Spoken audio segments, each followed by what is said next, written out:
If you didn't know any better, NDSU's Living Learning Center isn't the place you'd look. But inside is the office of a man who has found the key to unlocking happiness. I don't get a second chance to do today. And it may not go perfectly and it may not go like I planned. But if I can look at myself at the end of the day in the mirror and say, I did the best I could with the situations that were in front of me, and I did the best I could. On March 18th, 1984, Tim McCue was born. On that day, Tim was ready for the world, even if the world wasn't ready for him. I was born 11 weeks early. I guess I started being unique at an early age. Tim has cerebral palsy. It's mostly affected his lower body, which means Tim can't easily walk. They say attitudes are contagious, and if you're looking to find one worth catching, you needn't look beyond the motor of Tim's wheelchair. The physical limitations that I have are easily addressed. I'm in a situation where those limitations are relatively easily dealt with.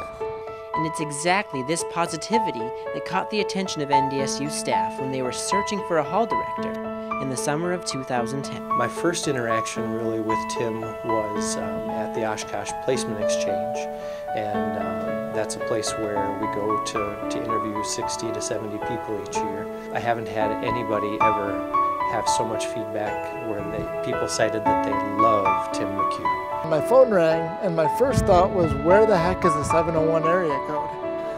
And it was Casey, and he said, he goes, I forgot something when you were here. I actually forgot to offer you a job when you were here. NDSU soon became home. I saw a group of people that was excited to have me join their team. It didn't take me long to decide this was the place I wanted to be. In September 2010, Tim, the new hall director of the Living Learning Center, took NDSU by storm, sometimes literally.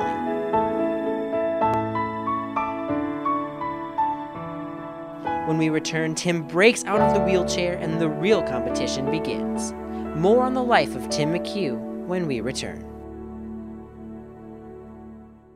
So in the morning when the weather's not so hot, Tim goes and works out at the wellness center, right? He was working out at the wellness center and I believe had his racing chair with him. He runs marathons in his chair and he goes and works the track in the morning. I was doing a workout. I was planning on doing 4 or 5 miles on the indoor track. One of our other hall directors who was very competitive came and started her run. So he just decided he'd go with her. I was getting ready to be done. I went with him a couple times in the morning. I'm never going to back down from a challenge, and I'd only been here about a week and a half.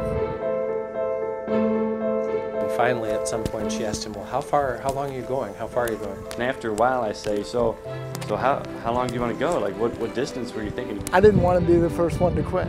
He said, just 1 lap further than you do. He goes, well, I don't know, I was just going to go till you did, and then a couple laps after that. She goes, how long do you plan on going? And I said, 1 more lap than you do. Competitive nature in him extended his workout that day by about a half an hour. We went on for about another 4 miles, and then she finally stopped. I went 1 more, and then I was done. In order to do things that most people take for granted, Tim embraces competition in every facet of life. I can do my own laundry, but it's really time-consuming. But I did it for 1.5 years in undergrad because I wanted to prove to myself that I could. Tim is driven. He focuses on the things he can do and proves to himself what he can and can't do. I think the human spirit is drastically more capable than we ever give it credit for. And I think that it's fun to see where that boundary is. As a society, we're really good at telling people what they can't do, telling people what they're bad at. You have to focus on what you can do. Am I ever going to climb Mount Everest? No, probably not.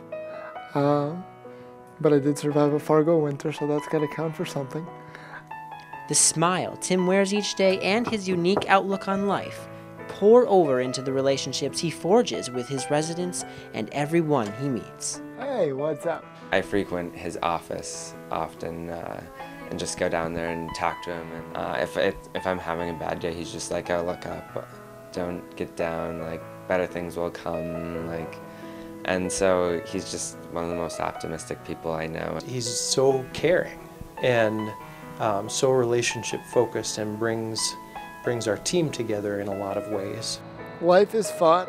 I can't control how things are going to happen, but I do control how I react to them. Reacting with a laugh and a smile generally has worked out well this far. Dream big dreams, then roll up your sleeves. This is Tim's motto in life, and you can rest assured he'll never stop pursuing his dreams. Eventually, I want to get involved in politics. I spent summer 2005 working as a congressional intern in Washington, D.C. I'm convinced that part of my heart is still under the Capitol dome. And if he has his way, that's all the way till Pennsylvania Avenue. My hope is that he will stay here and will continue to have an impact at NDSU. His actions, his smile, his words. LLC, this is Tim. All contain Tim's secret to loving the life he's been given. Without faith, today is all we have. Without faith, the limitations I faced 10 years ago would be the limitations I still have now. I'm excited to get up in the morning every day. I'm excited to see what opportunities the day brings, what challenges the day brings, and so I hope people see an excitement for life. But I think it's Luke chapter 12, where it says, to whom much is given, much is expected. I've been given a lot. That means life expects a lot, and I need to try to give that back in some way. Mother Teresa was right when she said, I know God will never give me anything I can't handle. There's just some days I wish he didn't trust me so much.